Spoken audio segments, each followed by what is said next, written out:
Hello friends, welcome back to my channel legal help in Hindi. Friends, आज मैं आपके लिए Punjab and Haryana high court का एक लेटेस्ट जजमेंट लेकर आई हूँ, जो कि बात करता है नाबालिग लोगों की मैरिज के बारे में। दोस्तों, क्या नाबालिग लोगों के बीच में जो मैरिज होती है वो लीगल होती है? और अगर वो लीगल नहीं भी होती तो क्या उन्हें अलग होने के लिए डाइवोर्स लेने की ज़रूरत होती है?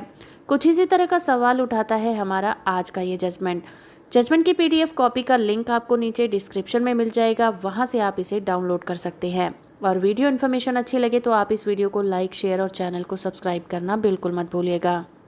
Punjab and Haryana high court में हाल ही में ये कहा गया कि लड़की के 18 साल की उम्र से पहले अगर शादी हो जाती है तो भी वो तलाक की डिक्री के जरिए अलग होने की मांग कर सकती है, अगर उसने वयस्क होने तक विवाह को हिंदू विवाह अधिनियम के तहत शून्य घोषित नहीं कराया है।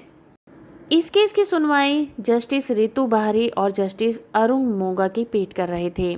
उन्होंने अपना फैसला सुनाते हुए कहा कि हिंदू विवाह अधिनियम की धारा 13 क्लॉज 2(4) के तहत इस शादी को अमान्य घोषित नहीं किया जा सकता, क्योंकि ये प्रोविजन उस लड़की पर लागू होता है जिसकी शादी 15 साल की उम्र से पहले हुई है।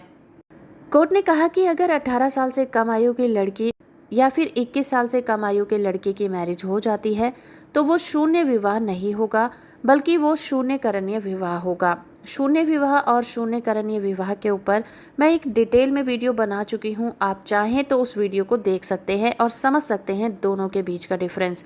आपको उसका लिंक आई बटन में मिल जाएगा।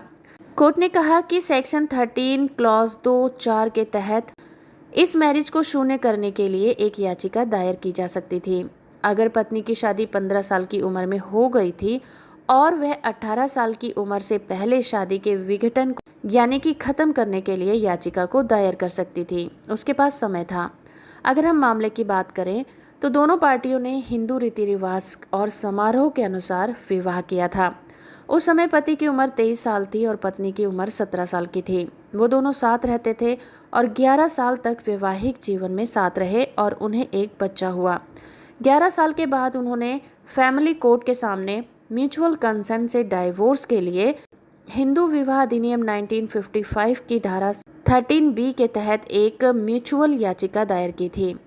फैमिली कोर्ट ने उनकी म्यूचुअल पेटिशन को ये कहते हुए खारिज कर दिया था कि शादी के समय पत्नी की उम्र 18 साल से कम थी, तो उनकी शादी एक तरह से कभी हुई ही नहीं।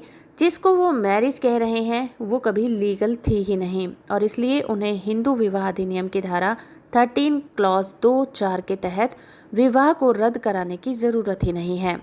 इस केस में कोर्ट ने प्रेमा कुमारी वर्सेस पलामी केस पर भरोसा जताया। फिर मामला पहुंचा हाई कोर्ट। हाई कोर्ट ने सभी पहलुओं को ध्यान से देखा, एनालाइज किया और ये कहा कि धारा 13 क्लॉज 2(4) तभी लागू किए जा सकते हैं जब पत्नी 15 साल की हो, जबकि मौजूदा मामला इस तरह का नहीं है। ये देखते हुए प्रतिवादी पत्नी ने 2010 में ही 18 साल की आयु पार कर ली थी। हाई कोर्ट ने फैमिली कोर्ट के फैसले को रद्द कर दिया। कोर्ट ने कहा कि दोनों पक्षों ने साथ रहना जारी रखा और 2009 से 2017 तक पति पत्नी के रूप में साथ रहे हैं। प्रतिवादी पत्नी ने अपनी शादी को रद्द करने के लिए याचिका दायर करने का ऑप्शन नहीं चुना था। इसलिए सभी इरादों और उद्देश्यों के लिए जब उन्होंने हिंदू विवाह अधिनियम 1955 की धारा 13 क्लॉज B के तहत एक याचिका दायर की तो प्रतिवादी पत्नी बालिग थी और तब उनकी मैरिज पूरी तरह से लीगल थी। कोर्ट ने Jitendra Kumar Sharma versus state and another case और T Shiv Kumar versus police निरीक्षक Tiruvallur town police station and another case का हवाला दिया। मौजूदा मामले में कोर्ट ने कहा कि सुलह के लिए पार्टियों और दोस्तों द्वारा किए गए हर संभव प्रयास विफल रहे और पार्टियों ने आपसी सहमति से शादी को खत्म करने का फैसला लिया है। पक्षों के बीच हुए समझौते के अनुसार बेटे की कस्टडी पति को दे दी गई और उसने बच्चे के पालन पोषण के लिए सभी खर्चों को वहन करने का बीड़ा भी उठाया और प्रतिवादी पत्नी ने किसी भी तरह के खर्च का दावा नहीं किया।